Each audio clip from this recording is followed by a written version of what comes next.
La enseñanza del número y del sistema de numeración de Beatriz Recia de Moreno. Primer pregunta. Decía, ¿qué es el recitado de la serie numérica?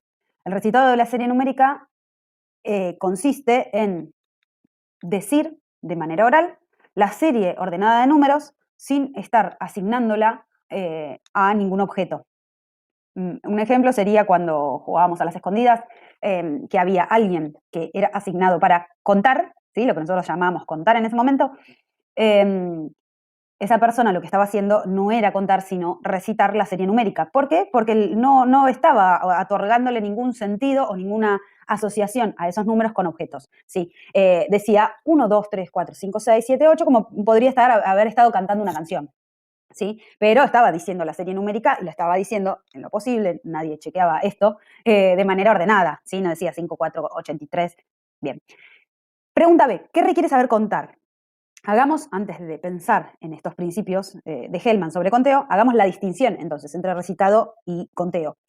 Recitado, dijimos, es decir la serie numérica, recitar la serie numérica es decirla sin asociar los números a ninguna cosa. Ahora, contar es recitar la serie numérica, pero asignando los números a objetos, ¿sí? Y el conteo está relacionado con poder... Entonces, con poder asignar a cada uno de esos números algún tipo de objeto, persona, cosa, lo que sea, animal, lo que quieran. Bien, entonces, principios inherentes a saber contar, los principios de Hellman. Hellman lo que dice es que Hellman lo que dice es que para poder contar o para saber contar, sí o sí, hacemos o cumplimos estos tres principios, ¿sí? Si fallamos en alguno, va a tener consecuencias en nuestro conteo, vamos a tener errores de conteo. Bien, primer principio, principio de adecuación única. Lo que dice el principio de adecuación única es que al contar se asigna a cada elemento, a cada objeto, persona, cosa, animal, lo que quieran, a cada elemento se asigna una única palabra o número. ¿Qué sería esto? Y imagínense que yo quiero contar cuántas lapiceras tengo y asigno a mi lapicera roja el número 1 y al número 1 le asigno la lapicera roja. A la lapicera azul le asigno el número 2 y al número 2 le asigno la lapicera azul. Y así sucesivamente, ¿sí? Como para que piensen a qué nos estamos refiriendo, esto tiene como sus inicios ¿se acuerdan en una de las primeras clases cuando analizábamos la actividad de si alcanzan los tenedores para todos? ¿Sí? Que decíamos que lo que hacen muchos chicos al principio es hacer una asignación biunívoca, que incluso lo decíamos pueden ser con flechitas, de decir, este tenedor es para esta persona, este tenedor es para esta persona. Bueno, acá sería lo mismo, pero con elementos y números, ¿sí? Bien, un error asociado al principio de adecuación única, porque lo que dijimos recién es el principio, o sea, cuando estamos hablando del principio es lo que dijimos recién.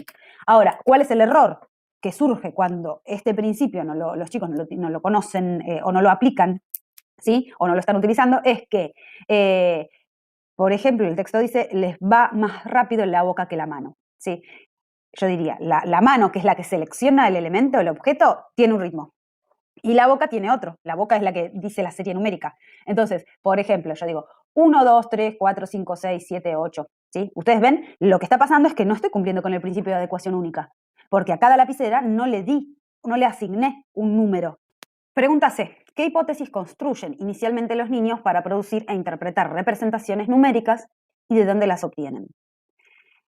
Bien, podemos pensar que cuando un niño o niña entra a la escuela, incluso en nivel inicial, ya sabe algunas cuestiones referidas a los números, tiene cierta información numérica. ¿De dónde la obtiene? Y del pertenecer a una sociedad que utiliza números, ¿sí? Es probable que un montón de cosas no las sepan, que quizás no sepan recitar la serie numérica, o que si les pedimos que cuenten, lo hagan con errores, o que no conozcan números, pero quizá conocen, por ejemplo, ciertos números, ¿sí? Por ejemplo, conocen el 318 o el 318 porque es el colectivo con el que van a la escuela o van a la casa de los abuelos. ¿Sí? Conocen los números, conocen que hay números que están en el control remoto, en el teléfono, en la puerta de la casa. ¿Sí? O sea, tienen un montón de información. Y hay ciertas hipótesis que construyen ellos que no vienen de la escuela, sino que viene de estas relaciones sociales y su vida en sociedad, digamos. Bien, la primera dice, el primero es el que manda. Es muy probable que si le damos dos números a niños pequeños y les decimos cuál es el más grande, ellos sepan que el primer número es el que manda. ¿Qué significa esto? Y que el número que empieza con un dígito mayor es más grande. ¿Sí? Bien, por ejemplo, si tenemos 28 y 14, y es muy probable que ellos nos digan que el 28 es mayor porque empieza con 2 y el primero manda, ¿sí? Es el que me va a indicar si un número es más grande o no, ¿sí? Esas son ideas e hipótesis que tienen ellos, ¿sí? Esto está comprobado en base a sucesivos estudios, ¿sí? No es que lo decimos nosotros por trabajar con chicos. Bien, después, algo que saben es que si un número está después que otro, es más grande. ¿Sí? Por ejemplo, el 9 es más grande que el 8 porque viene después. ¿Sí? Habrá que ver en cada niño o niña cómo lo puede fundamentar, pero eso es lo que ellos saben. Muchas veces, todavía no llegamos a ese punto, pero quería nombrarlo, cuando usan algún tipo de portador de información numérica, quería mostrarles, ¿sí? Ubican 8, ubican 9 y saben que, y dicen automáticamente, bueno, este entonces es más grande porque está después, viene después, ¿sí? O incluso con el recitado de la serie, ¿sí? Recitan 1, 2, 3, 4, 5, 6, 7, 8, 9. Ah, entonces el 9 es más grande porque viene después, ¿sí? Bien, otra hipótesis. Si tienen el primero igual, hay que mirar atrás. Está puesto en palabras de niños y niñas, ¿no es cierto? ¿Qué sería esto si tienen el primero igual? Yo estoy escribiendo acá un ejemplo. Estábamos acá, se había cortado el video. Tengo dos números con el primero igual. El primero que era el que mandaba, igual. Bueno, entonces ellos dicen, tengo que mirar el de atrás. ¿Sí? Como el 2 es igual, para saber cuál de estos dos números es más grande, mira el de atrás. ¿Sí? Y después, otra de las hipótesis que tienen ellos es que si un número tiene, ahí dice si tiene más números, porque está puesto en palabras de ellos, pero sería si tiene más dígitos, entonces es más grande. ¿Sí? Si tengo un número largo, entonces es más grande que un número cortito. ¿Sí?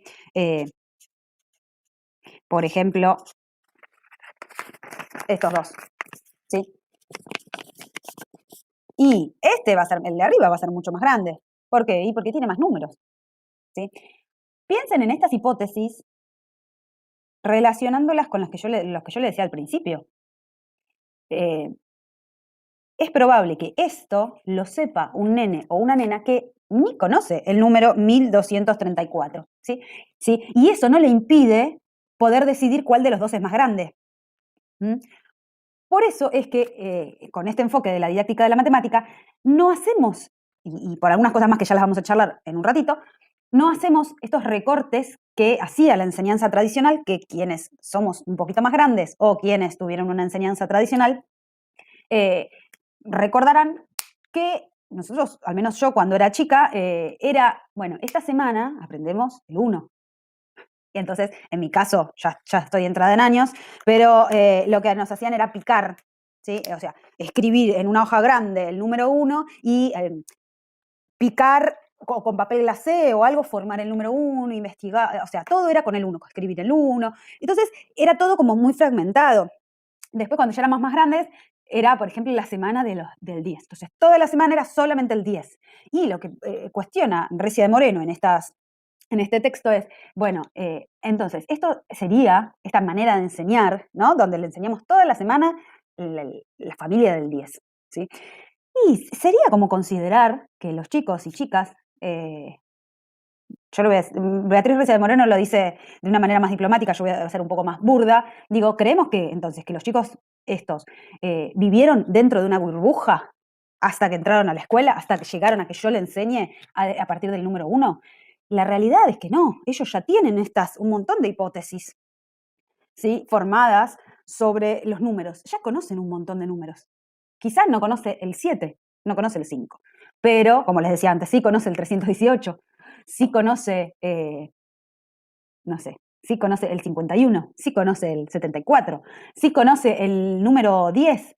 Va a depender de la vida también un poco de cada uno de los niños, digo, va a depender de su entorno, pero me refería, conocen números de colectivos, yo recién nombré el 10 porque recuerdo niños que me han contado bueno, no sabe reconocer ciertos números, pero el 10 lo conoce porque es el de Messi. Entonces, no sé si es Messi o yo no sé de fútbol, pero conocía el 10 por su jugador de fútbol favorito, ¿sí? Conoce la línea de colectivo, conoce tal número porque es el que la hermana lleva en la remera cuando juega al fútbol, cuando juega al vóley, ¿sí? Entonces, pensar en estas hipótesis nos van a dar lugar para hacer un trabajo un poco más interesante con los chicos, porque sabemos que hay cosas que ya las saben, ¿sí?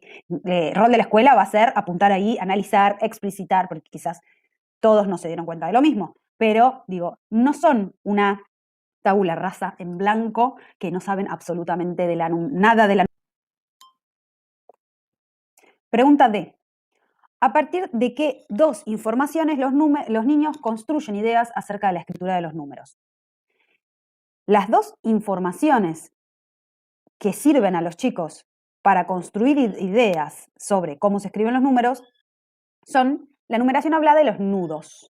Vamos a llamar nudos a los números que terminan en 0, como por ejemplo 10, 20, 30, 40, 50. Y la numeración hablada también sirve para construir ideas y para poder pensar sobre cómo se escriben los números. La numeración hablada no tiene algunas regularidades, ¿sí? Por ejemplo, los que empiezan con 20 empiezan con el número 2, se escriben primero con el número 2.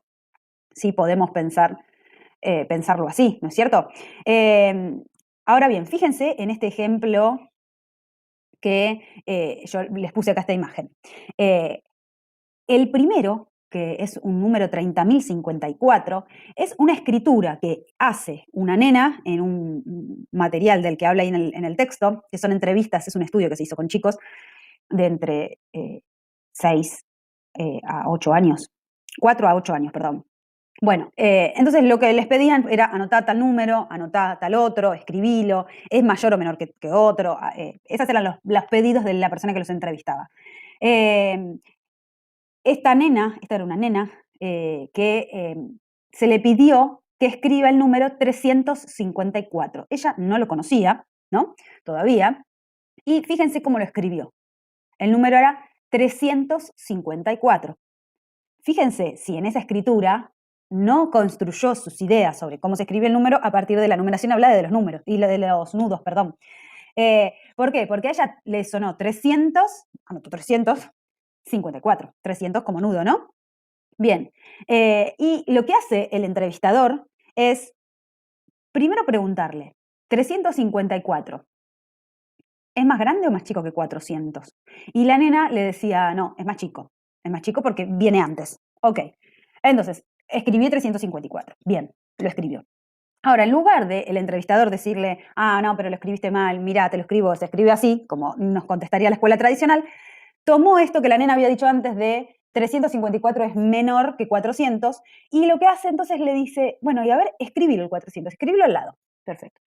Ahora que seguís pensando lo mismo que 354 es más chico que 400, imagínense que, relacionemos con los videitos anteriores, una de las primeras hipótesis que tienen los nenes es que si un número tiene muchos numeritos adentro, tiene muchos dígitos, o sea, si es más largo, es más grande. Entonces acá se le cayó esa teoría que ya tenía. ¿Qué pasó?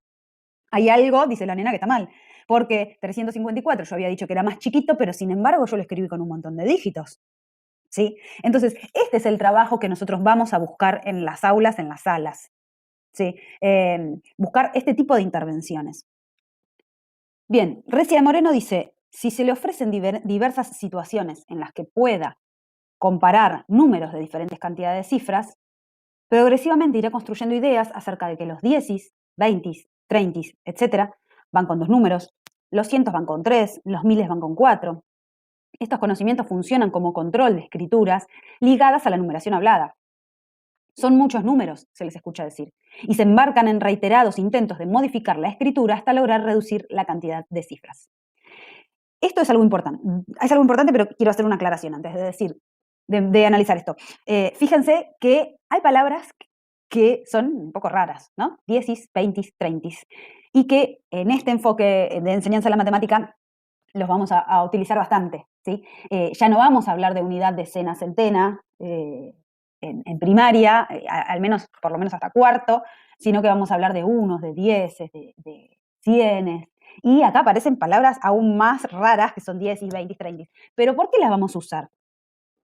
Sí, no son las palabras correctas, no existe la palabra 20, no existe la palabra dieci, ¿no es cierto? No, pero las vamos a usar porque refieren a la numeración hablada, ¿sí? 21, 22, 23, 24, y bueno, a todos esos les decimos 20. Para los nenes va a ser fácil de entender, ¿sí? La realidad es que no nos interesa mucho que no se vea lindo decir 20, porque si están haciendo este trabajo, ya nos alcanza y nos sobra, ¿no es cierto? Fíjense, entonces, lo importante que les decía antes, de lo que dice acá Recia de Moreno, es que nos interesa que empiecen a advertir, cuando empiezan a conocer los números, que los diecis, los que pueden llamar diecis, o los que vienen después del 10, del 10 hasta el 20, esos tienen dos cifras. Los que se empiezan a llamar 20 tienen dos cifras, perdón, también. Los 20 y los 30 y los 40 y los 50 y esos tienen dos cifras. Los otros, dos cifras, le digo yo, ¿no es cierto? Fíjense ahí, Recia de Moreno dice, van con dos números, ¿sí? En palabras de ellos. Los que son ciento algo tienen tres numeritos, etc. ¿Por qué nos interesa esto? Y Recia Moreno dice, funcionan como control, ¿sí? De escritura ligadas a la numeración hablada. Hay escrituras que están muy ligadas a la numeración hablada, como por ejemplo ese 354 que vimos antes. Lo voy a volver a escribir para que lo recuerden. Esta escritura está ligada íntimamente a la numeración hablada. ¿Y por qué nos va a servir entonces que sepan cosas como las que ella dice ahí arriba? Y porque 354, si los chicos quizás saben algunas de estas cosas, saben que, bueno, 354 tiene que tener tres números, o no tiene tantos como este tiene un montón de números, ¿sí? Entonces, les sirve para poder controlar eso. Por ejemplo, si yo les digo 34 o 41, ¿sí? Voy a anotar el 41. 41 es un 40, va con dos cifras. Yo lo escribí así. Es muy probable que hagan esta escritura del 41, porque esto se parece a 41, ¿no? Se parece a cómo suena. Bueno, entonces, lo van a poder controlar si saben estas cuestiones sobre la numeración hablada. Y ella dice, se embarcan en reiterados intentos de modificar la escritura hasta lograr reducir la cantidad de cifras. No pasa nada que al principio lo escriban así, ¿sí? Ellos van a hacer sucesivos intentos porque se van a dar cuenta de que esto no es correcto, porque no les cierra, porque tiene muchos números, 41 no tiene que tener tantos. Y entonces lo van a ir modificando. Estaba diciéndoles y se me cortó. Estábamos hablando del 401, ¿no es cierto? En ese texto del que estamos hablando, que es el texto, ahí cita a Lerner y Sadowski, es un texto de Delia Lerner que cuenta sobre estas investigaciones que se hicieron y están todas las entrevistas a los chicos. Hay una nena que en un momento dice textual, algo así, yo no me acuerdo cuál era el número, pero dice algo así como 401, por ejemplo. Lo pongo así. Yo sé que así no se escribe, pero por ahora lo escribo así, ¿sí? Es esto de, ahora lo puedo escribir así porque es lo que puedo hacer, pero yo sé que eso no está bien porque, por ejemplo, tiene muchas cifras. O porque, por ejemplo, no me cierra lo de que sea menor que 400 con esta escritura. Entonces la nena dice, no es correcto, pero por ahora lo escribo así. Sí, después hago un comentario sobre el final, después de 2 o 3 entrevistas más, la nena descubre cómo se escribe perfectamente el número. Bien, pregunta E, ¿en qué contextos pueden utilizarse los números? Hay varios contextos, lo que me interesa que podamos analizar, no que recuerden estas categorías, sino que podamos pensar en que es necesario proponer problemas donde los números se utilicen en diferentes contextos. Sí. Primer contexto dice como memoria de una cantidad, ¿sí? Imagínense que yo tengo que repartir tijeras para todo un grupo de niños o niñas. O tengo que comprar, no sé, tijeras para llevarles una a cada uno. Bueno, necesito el número en sí para recordar, para guardar en la memoria esa cantidad, ¿no es cierto? Porque no puedo ir, compro una cantidad de tijeras, me fijo, se las reparto y, ay, me faltaron comprar algunas y voy y vuelvo. No tendría sentido. Entonces, ¿qué es lo que nos resuelve el número? Y es poder recordar la cantidad. Siguiente, dice como memoria de una posición. Yo ahí puse el ejemplo de los percheros numerados, ¿sí? Esto se hace en general en las salas, en el jardín, donde los percheros tienen un cierto número, ¿sí? ¿Y para qué tienen los números? Y porque tener los números me va a ayudar a recordar dónde está mi mochila, ¿sí? Imagínense, lo mismo piensen en las gavetas de los, no sé, supermercados o lugares donde uno puede guardar sus cosas antes de entrar al negocio, ¿sí? ¿Para qué tiene el número la llave y la gaveta? Y para que podamos recordar en qué posición o dónde está mi mochila, ¿sí? Si no tuviesen números y no me acuerdo de dónde ir. Tengo que tratar de recordar una memoria fotográfica, a ver dónde la dejé, estaba acá arriba, al medio. ¿Sí? Lo mismo las páginas de los libros. Me sirve para tener memoria de en qué posición, en qué lugar yo estoy leyendo, ¿sí? Quizás no recordemos tampoco el número, ¿no? No le prestemos atención a eso, pero en realidad podría ser una utilidad de los números de las páginas de los libros. Como códigos, líneas de colectivo, números de teléfono, son códigos. Yo diría número de DNI, ¿sí? Para expresar magnitudes, para expresar alguna magnitud, por ejemplo, como el peso, la edad, la hora, el día. Agrego algunos que no estén ahí. Temperatura, capacidad pensándolo distinto de peso, no quiero complicar con las magnitudes, por eso pienso.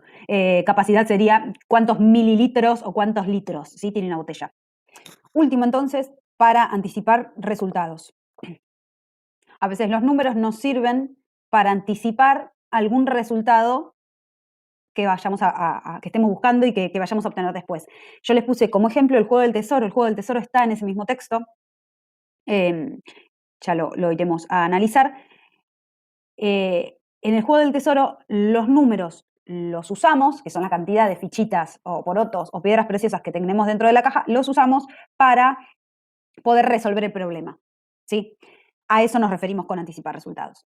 Bien, Recia de Moreno dice, se trata de proponer a los alumnos situaciones didácticas en las que los números aparezcan como herramientas de solución, es decir, que sea necesario usar los números en todos los contextos posibles. ¿Cuáles son esos contextos de utilización? ¿Para qué sirven los números? ¿Cómo y cuándo se usan? ¿Sí? Es decir, los números tienen que ser la herramienta para poder solucionar cierto problema. Acá yo quería analizar un ejemplito de una actividad que, como verán, no corresponde a nuestro enfoque de trabajo. Dice, colorea la cantidad de puntos que indica el número debajo de cada mariquita. 2, 4, 1, 8, 6. Es decir, dice 2, tengo que pintar 2 puntitos, ¿no? Ahora, por ejemplo, en esta actividad podría ser que se usan los números como memoria de una cantidad, ¿no? Porque es para yo recordar cuántos tengo que pintar. Pero, ¿es realmente necesario recordar el número? Digo, ¿para qué? ¿Cuál es la finalidad? ¿O dónde podemos ver que acá el número, que el número se utilice como herramienta de resolución? ¿Sí? ¿Cuál es la finalidad? ¿Para qué quieren que le pinte la cantidad de puntitos como me diga ahí? ¿Sí? ¿Lo ven que esto no cierra? No cierra en relación a lo que estamos trabajando. Sí, no lo estoy utilizando, sí, para recordar una cantidad, pero que me la están diciendo que no tiene bajo ningún sentido. Es una orden que me dieron, pinta 2, pinta 4, ¿sí? Además, agrego, fíjense qué repetitivo, tienen 10 mariquitas para pintar. Es bien tradicional, es el refuerzo, machaque, machaque, que algo queda, decía mi mamá cuando era chica. Es así, machaque, machaque, 10 mariquitas para pintar. Bien, dejo de criticar. ¿Qué es una variable didáctica? Dar un ejemplo.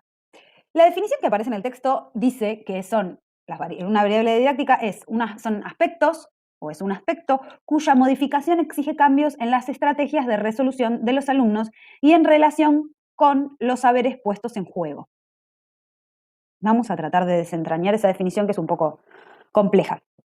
Dice, entonces, ¿qué son? Aspectos cuya modificación exige cambios en las estrategias de resolución de los alumnos. Ahí, alto. O sea, son cosas que si yo las modifico, hago que los chicos ya no puedan resolver como venían resolviendo y tengan que buscar otra estrategia, ¿sí? De resolución, y eso, como sigue diciendo la frase, impacta en la relación con sus saberes que ponen en juego. ¿Cómo funciona entonces el tema de la variable didáctica en un juego o en una propuesta con dados? La primera opción para usar, yo diría que es dado con puntitos, que le vamos a decir constelaciones, ¿sí? Entonces, primera opción, imaginemos un juego de recorridos, ¿sí? Tira el dado, la consigna sería tira el dado y avanza tantos casilleros como te diga el dado. Atención, la consigna no es contar los puntitos del dado y contar los casilleros y movete. No, porque le estoy diciendo que tiene que contarlos. Sí, entonces dice, la consigna es avanza o movete la cantidad de puntitos que te diga el dado o la cantidad de casilleros de acuerdo a lo que te dice el dado. Entonces la primera opción, no quiero que se me vea lo que hay atrás, es puntitos, constelaciones, ¿sí? Esa es la primera. Ahora fíjense que si al día siguiente yo le agrego otro dado con puntitos, ahí, le agrego otro dado con puntitos y modifiqué la variable didáctica. ¿Y por qué digo que esto es una variable didáctica? Porque ahora tiene otra cosa. Lo que le sirvió antes no le sirve ahora. ¿Sí? ¿Por qué? Porque antes tenía un dado solo y ahora tiene dos. Entonces, acá no se ve demasiadísimo el cambio de estrategia de resolución, pero hay una dificultad mayor al poner dos dados. ¿Sí? Y acá quiero que hagamos hincapié en algo. Nosotros, si tenemos esto, bueno, yo, por ejemplo, digo 4 y 5 o 9 y listo, me muevo ahí, pero lo que podríamos decir es, bueno, 4, 5, 6, 7, 8, 9, ¿sí? Eso que acabo de hacer yo lo llamamos sobreconteo, ¿sí? El sobreconteo se da cuando hay dos dados, por ejemplo, hay una primera cantidad que en palabras de los chicos, de chiquitos, en general dicen, me lo guardo en la cabeza y sigo contando a partir de ahí, ¿sí? Ahora, esto, la realidad es que sería lo que queremos que hagan, pero me animaría a decir que al principio no lo hacen. Siguen haciendo lo que hacían antes, que es, tire los dados, me salió esto y bueno, arranco a contar todo desde el principio. 1, 2, 3, 4, 5, 6, 7, 8, 9, ¿sí? Por más que ellos sepan que acá tienen 4, no lo usan, ¿sí? Sino que, ok, tiraron un primer dado, le salió un 4. Genial, contaron, 4. Ahora, sacaron el segundo dado, no dicen 4, 5, 6, 7, no, ponen todo otra vez sobre la mesa y vuelven a contar. No pueden hacer el sobreconteo, ¿sí? Entonces, seguimos moviendo variables didácticas. Entonces, por ejemplo, lo que yo voy a hacer ahora es que un dado siga siendo con puntitos, pero el otro tenga, un dado siga con constelaciones, pero el otro tenga puntitos. Entonces, primer dado, ahí, número. Segundo dado, constelaciones. ¿Para qué le sirve esto? ¿Para qué me sirve a mí como docente esto? Y para evitarle que se ponga a contar otra vez, ¿sí? Desde el principio. Entonces, lo que nos va a permitir, miro para el costado porque miro si sale bien esto, si se ve. Lo que les va a permitir es decir, bueno, acá tengo 5, 5, 6, 7. Acá medio que los obliga, los empuja, sí o sí, no puedes seguir contando. ¿Sí? Ahora, quiero seguirlos empujando hacia cosas que quiero hacer y bueno, modifico y pongo los dos dados con números.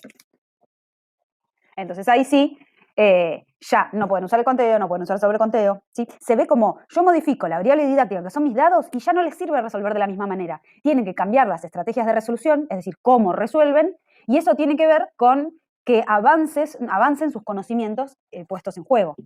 Pregunta G. ¿Cuáles son los tipos de representaciones de cantidades posibles según Martin Hughes? En representaciones de cantidades vamos a pensar cómo es que los chicos anotan, escriben una cierta cantidad cuando nosotros le pedimos, ¿sí? Les pedimos, no sé, anota cuántas lapiceras tenés en tu cartuchera, ¿sí? Escribí un número sin decirle en formato número, ¿sí? Escribí una cantidad. Bien, quizás a veces en un juego nosotros les pedimos, bueno, a alguno escriba cómo lo resolvió, cómo lo pensó, que escriban en una etiqueta cuántas lapiceras hay en la caja, ¿sí? Cuántos pinceles, etc. Bien, entonces, esto es importante porque nosotros lo vamos a pensar con el sistema de numeración, o sea, con los números, pero esto se repite a lo largo de toda la primaria en distintos contenidos. Entonces, la primera representación es la representación idiosincrásica. yo diría, si bien no estoy a favor de encasillar a estas representaciones por edades, estoy totalmente de acuerdo, y creo que ustedes van a acordar conmigo, que si les pedimos a un nene de 1 año, por ejemplo, anotá en el papel, anotame cuántas lapiceras tenés, y va a ser estos garabatos que están acá arriba. Sí, va a ser un garabato, no sé, no entiende todavía la idea de la cantidad, ni de lo que tiene que estar representando, nada. Bien, ahora después sí evoluciona a la representación pictográfica. ¿Sí? A mí no me interesa tanto que recuerden el nombre, sino que me interesa la secuenciación y el qué hace que pasemos de un nivel a otro. ¿Sí? Bien, pictográfica. Le digo, es que le doy un papel y una hoja y le pido que represente cuántas flores, por ejemplo, hay en el cantero. ¿Sí? Le hablo de flores y dibuja flores. Dibuja la cantidad, pero dibuja el objeto y lo dibuja literalmente, ¿sí? Al día siguiente o más tarde le pido que dibuje cantidad de autitos y dibuja autitos, ¿sí? O esto lo podemos ver en algún juego donde les digo, anota la cantidad y si en el juego había bolitas, dibuja bolitas. Si en el juego hoy yo les di broches, dibuja broches, ¿sí? Dibuja específicamente el objeto con el que está trabajando.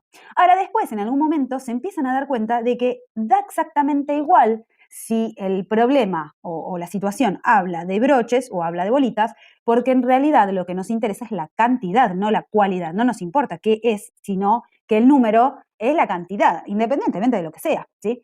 Entonces aparece la representación icónica. Voy a mover mi camarita ahí para que puedan verla bien, ¿sí? ¿Ven? Dibujan de la misma manera las mandarinas que las peras, lo hacen con palitos. Ahora, ¿qué pasa para que transiten, entonces, para que lleguen del pictográfico al icónico? ¿Qué es lo que pasa para que suban de nivel, digamos? Es esto. Se dan cuenta de que es lo mismo, de qué objeto estemos hablando, y esto en general pasa cuando subimos las cantidades puestas en juego. Recuerden el problema de los tenedores y las personas. Fíjense, por eso digo que las ideas son las mismas. Cuando yo no quiero que siga dibujando flores y quizás el desafío lo pongo en que las cantidades en juego sean más grandes. Entonces, para decir, para que el chico tenga que pensar, es un embole estar dibujando 38 florcitas, digo 38 por decir. ¿Qué hago? Dibujo palitos, ¿sí? Dibujo puntitos. Entonces, mandarinas y peras, por ejemplo, los dibujan con rayitas. Y finalmente, sí, aparece la simbólica. Sí, esto sí tiene que haber alguna intervención de algún adulto, porque si no es imposible. Bueno, decía entonces que acá sí tiene que haber una intervención de un adulto en algún momento de mostrar los números, porque si no, al niño no se le ocurre que 2 palitos, palito, es 2, y se escribe así, digo, ¿sí? Pero fíjense que sí o sí se da todo este recorrido. Y se da en general de manera bastante lineal.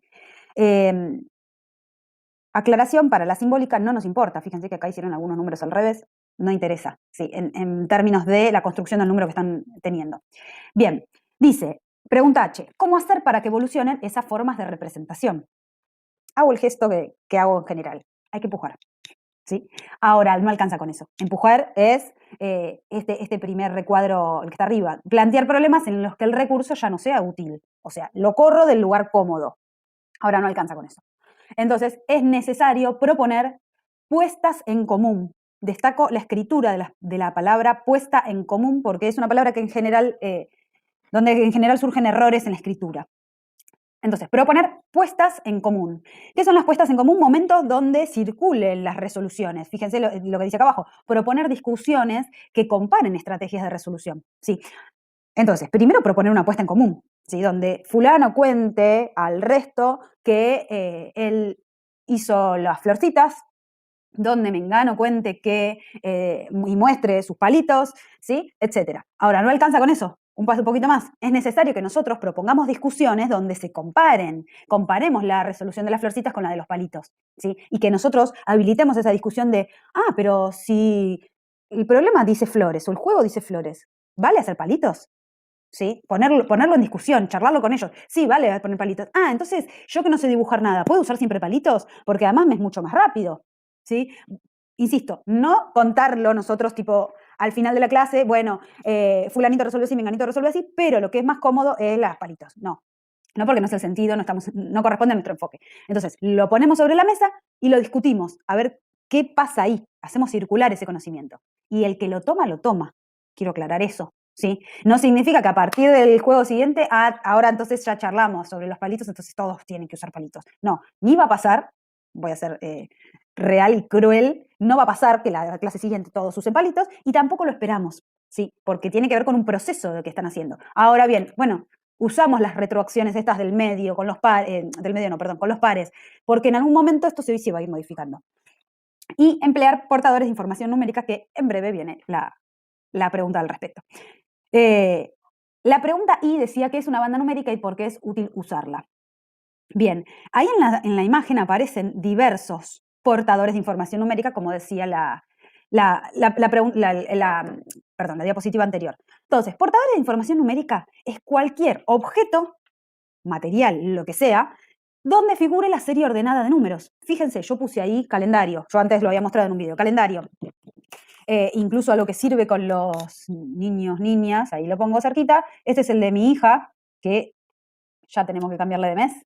Este es el de mi hija. Ella, yo le compré porque le gusta, lo tenemos como un recurso que a veces está en la heladera, y le compré este y ella, por ejemplo, le quiso hacer su cartelito y lo tiene enganchado en su pieza, y cuando no sabe algún número, va y lo busca, lo trae, ¿sí? Entonces, portador de información numérica, 1, calendario. Bien, portador de información numérica, número 2, la regla, como figura ahí, es, chequemos los requisitos que tiene que tener un portador de información numérica. Tira de números ordenados, ¿sí? En la secuencia o en el orden en que van. La regla no sirve, ¿sí? Están todos los números. Bien, otra es cinta métrica. Esta en general se usa bastante en la escuela, yo diría en primer grado y hasta en segundo también, porque es bastante maleable, no se rompe, es la cinta de métrica de costurera, por ejemplo, de costura. Otra, la de los cinta métrica que se usa para medir, que se compra en la ferretería, pero esa sugerencia no es segura porque los nenes le dan para atrás a la perillita y vuelve la tira y puede ser peligroso, ¿sí? Entonces, en general se usa esa cinta métrica. Y acá sí aparece, como dice la pregunta, la banda numérica. La banda numérica es tira de números, ¿sí? Una tira larga que tienen los números. Es la que aparecía en el video de nivel inicial de la maestra cuando trabajan con los números en el calendario. Es la doble ahí, ¿no? Es la que aparecía arriba del pizarrón, ¿sí?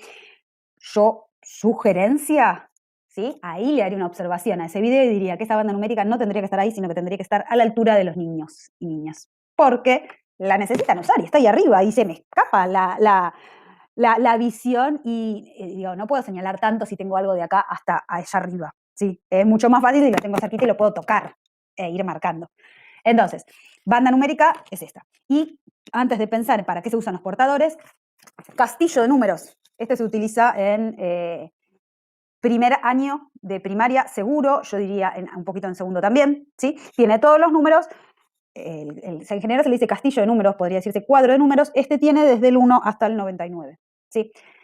Entonces, ¿para qué sirve cualquier tipo de portador de información numérica? Sirve para una cantidad de cosas increíble. Y son nuestros aliados número 1. ¿Para qué sirve entonces? Por ejemplo, volviendo a la diapositiva anterior, a una de las anteriores. No sé si recuerdan que dijimos, estos nenes escribieron mal los números porque los pusieron al revés. ¿Para qué sirve la banda numérica? Y, por ejemplo, cuando escribieron, el nene que escribe así, yo podría no decirle, che, el 5 lo pusiste al revés, sino que le podría decir, anda a fijarte a la banda y fíjate cómo los escribiste, si se parecen, ¿sí? Quizás en un principio no se den cuenta y yo personalmente los dejaría. Digo, no es necesario que todo el tiempo estemos machacando con que lo puso al revés, ¿sí? Podemos decirlo cada tanto o ver si es algo que se repite, sí, en algún momento hablarlo. También depende el año de escolaridad con el que estemos hablando, ¿sí? Si estamos hablando de un nene en primer grado, hacia mitad de año, segundo, ya sí, yo me pondría insistente ahí. Pero no desde lo hiciste mal, sino desde anda a la banda numérica y fíjate si se parecen, ¿sí? Insisto, los nenes más chiquitos no se dan cuenta aún de que no se parecen. ¿sí? Yo lo veo con mi hija, que muchas veces ella tiene 4 y muchas veces ella está ahora en una etapa de escritura en espejo furiosa y todo lo escribe en espejo, y muchas veces le digo de la banda que vaya a ver si se parecen y dice que sí, y otras veces me dice, ya sé que no se parecen, pero los quiero escribir así, ¿sí? Entonces está a su tiempo, ¿bien? Un uso de la banda numérica, entonces fijarnos cómo se escriben los números. Nos puede servir para chequear y también nos pueden servir para saber cómo se escriben, ¿no es cierto? Bueno, otra utilidad entonces de los portadores de información numérica. Quiero saber qué día es hoy y les pregunto les pido a los chicos que escribamos o tratamos de escribir entre todos qué día es hoy, ¿sí? La pregunta o la dificultad que se presenta es cómo se escribe tal número, ¿sí? Sabemos que hoy es, no sé, 8 de junio, estoy diciendo cualquier cosa, 8 de junio, pero no sé ellos no saben cómo se escribe el 8. Entonces el problema sería, necesito escribir un número que lo sé nombrar, pero no sé cómo se escribe. Recurso, antes de que vayamos a decir, se escribe así, como una maestra, un docente tradicional, una maestra o un maestro tradicional, recurso, anda a la banda numérica, anda al calendario, ¿sí? Es el dedito dirige a la banda. A ver, la banda va a ser la que saque la duda. ¿Cómo se escribe el 8? Y bueno, me paro en el 1 y arranco a contar. 1, 2, 3, 4, 5, 6, 7, 8. Ah, así se escribe el 8, ¿sí? Entonces, fíjense la utilidad que tiene. Obviamente, no tienen que tener problemas en el recitado para eso. Pero bueno, digo, fíjense qué interesante, nos dice cómo se escribe el número. En el problema en la clase del número 28 de nivel inicial, justamente usan la banda numérica para verificar que así se escribe el 28, ¿sí?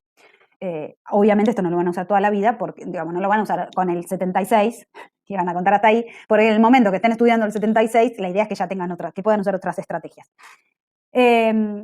Otro uso de la banda numérica para saber qué número es más grande, ¿sí? No voy a escribir, voy a volver a escribir el calendario. Por esto que voy a decir ahora es que sugiero que banda numérica o portador de información numérica siempre esté a la vista y, en lo posible, plastificado o que se pueda escribir, borrar, lo que se quiera, ¿sí? Bien, entonces estamos jugando algún juego. Y la pregunta es, bueno, ¿y quién ganó, chicos? Este grupo tuvo, no sé, 12 puntos y este grupo tuvo 9. ¿Quién ganó? Bueno, no tengo que ir a decirles yo, el 12 es más grande que el 9, bla, bla, bla. No, otra vez, banda numérica o portador de información numérica. Yo voy a usar mi calendario que tengo plastificado para poder escribir. Marqué el 9 y marqué el 12. Ya con esto alcanza. Los niños lo ven así y van a decir, 12 ganó. ¿Sí? Entonces, utilidades de la banda numérica, fíjense que son un montón. La banda numérica, como el calendario, cualquier portador, nos dan un montón de información, ¿sí? En primaria podríamos pensar también qué número viene adelante, qué número viene atrás. Sumar y restar en un principio lo trabajan acá. Si sumo, cuento para adelante. Si resto, voy para atrás, ¿sí? Entonces, portadores de información numérica van a ser grandes aliados para el trabajo con sistema de numeración y número.